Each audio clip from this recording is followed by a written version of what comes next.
Hi guys, I'm about to do my first reaction video today. This was not on my video list, but people on the internet pushed me to it, so here we are. Thank you, internet people.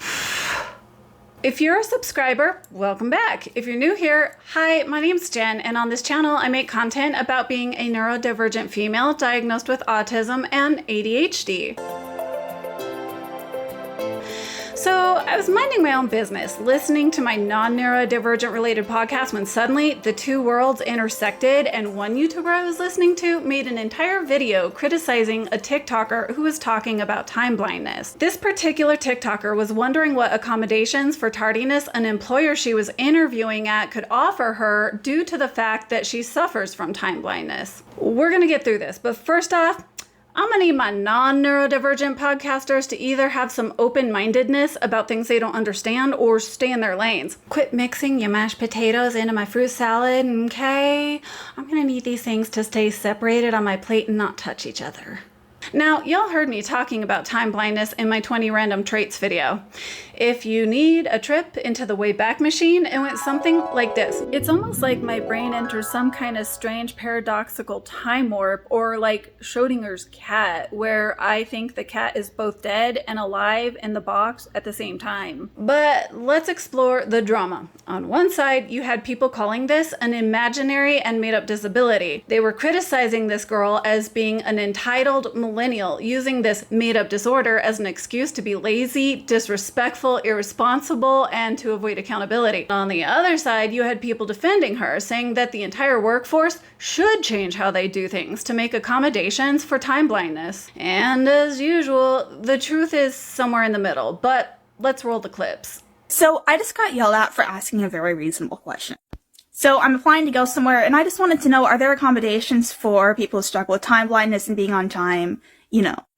And then the person I was with interrupted and acted like I was asking something else, and then when we were done, they actually started yelling at me and saying that accommodations for time blindness doesn't exist, and if you struggle with being on time, you'll never be able to get a job.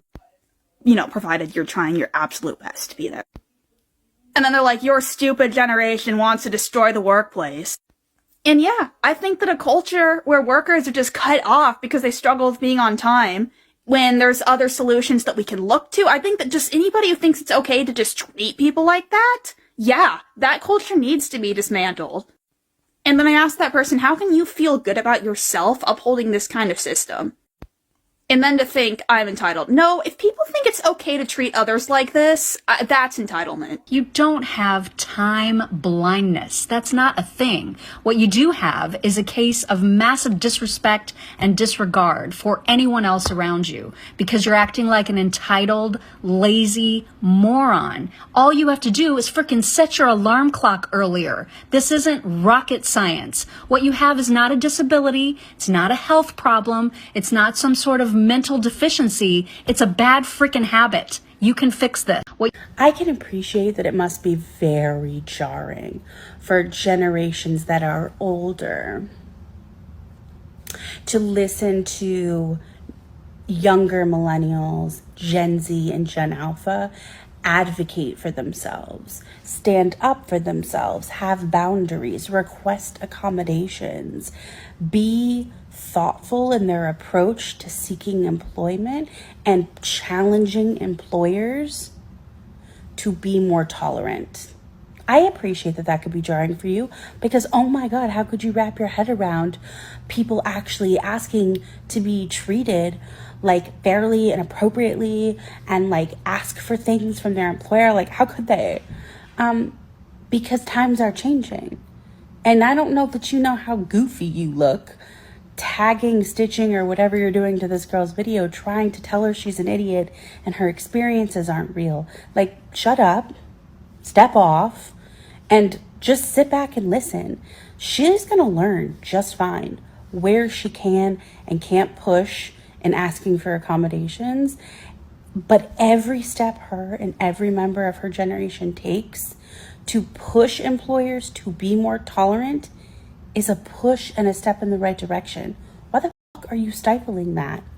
Literally, step off. Perhaps, maybe, just perhaps, Time blindness is not a made-up thing, but it also can't be used as an excuse to be late to everything. Now, I can see this girl has tears welling up in her eyes, so I'm not going to jump all over her. Let's remember, this is a real human being with feelings, a life, friends, and a family. For some reason, the internet has this magical ability to make people forget about the humanity of the people behind their screens. My gut feeling says she might be somewhat new to discovering her neurodiversity, and she's learning about all these terms and throwing them out there. Y'all remember when you were new to learning all these things about yourself? Heck, I've been on this journey of learning and self-discovery for over 2 years now, and I'm still learning new things every day. My learning and knowledge on this subject is ever evolving. I could be totally wrong about this theory, but it's just a vibe I'm getting. So, if time blindness is not a made-up thing, what is it? According to the Cleveland Clinic, time blindness refers to the inability to recognize when time has passed or to estimate how long something will take. Now, Dr. Manos says time blindness isn't a diagnosis, so you could make the logistical argument that it is not a diagnosable condition. But it's not a mythical made-up creature either. It's a real trait commonly associated with autism and ADHD. Every person has lost track of time during something they enjoy at some point in their lives, like having a really good conversation with your friend or spending time at a theme park and wondering where all the time went. This is literally where the saying time flies when you're having fun comes from. However, in those cases, it's probably more correlated to not checking your phone or not focusing on time rather than not being able to estimate time. Basically, the article focuses on time blindness being a side effect of hyperfocus for people with autism and ADHD. It goes on to say that our brains constantly shift between two types of attention called automatic attention and directed attention, depending on the situation or task at hand. Automatic attention is the default mode. It's what you use when you're doing something you find interesting.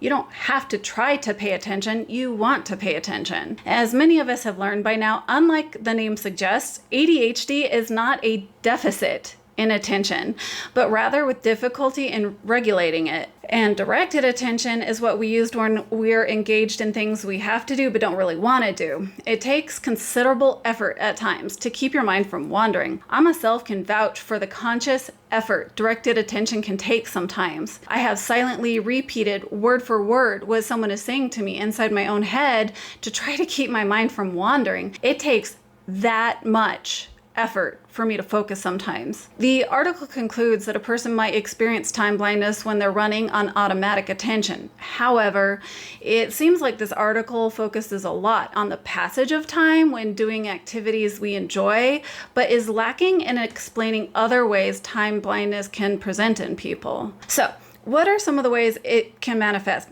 It can look like someone knowing they need to leave in the next 15 minutes to get someplace, and they think they have enough time to dry their hair, put on their makeup, do their nails, cut up the fruit for the fruit salad they committed to bringing, let the dog out to go potty, and tidy up the bedroom and living room before they leave in those 15 minutes.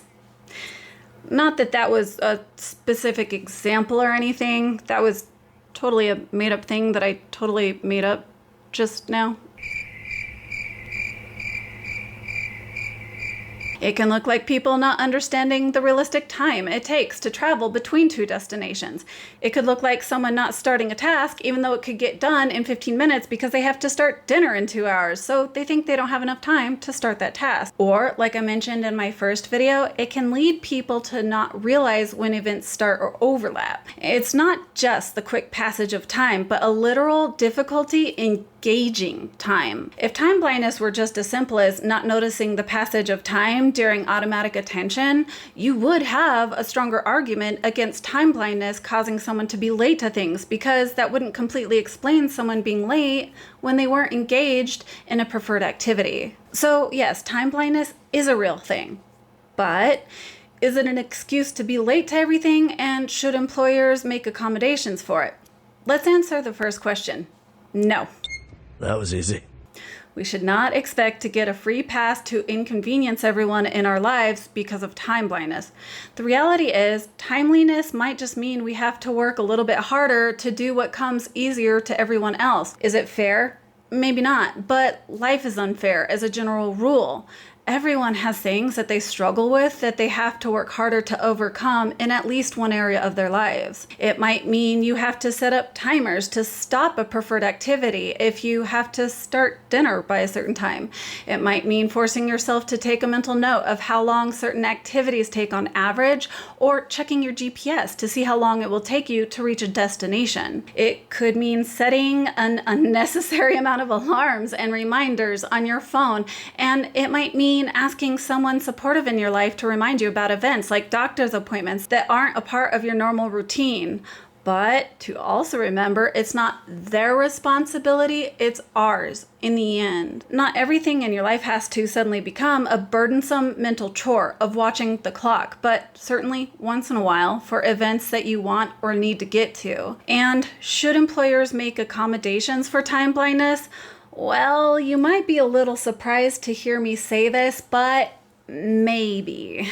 But not necessarily for being on time, and certainly not if those accommodations are unfairly inconveniencing others. Now, if you have a project-based job where project completion is the only thing that matters and your employer is cool with it, then by all means, you do you. Otherwise, we need to respect other people if we want them to respect us.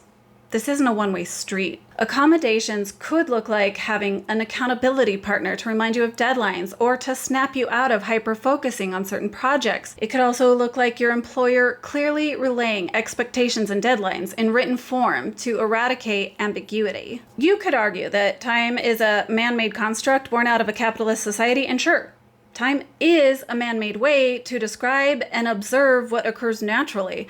But unless we want to go back to living in a stone age without any of our modern day standards that we currently enjoy, it's difficult to just throw out the concept of time. Time is a unit to measure non-project related labor that applies equally to everyone in exchange for compensation. Just like money was invented to be a unit to measure value because we couldn't always figure out how many oranges a goat was worth or how much tobacco purple clothing dye should cost. Time is also a way to honor others by relieving them from their duties if it's our turn to take over. It's a way to coordinate logistics and plan future events. I would also argue that if you have a job, it will most likely become routine, and knowing how long it takes to get ready, how long it takes to get there. So just showing up late once a week after you've been working at the same place for a year doesn't quite cut it. Look, can time blindness cause us to be late or to miss events entirely?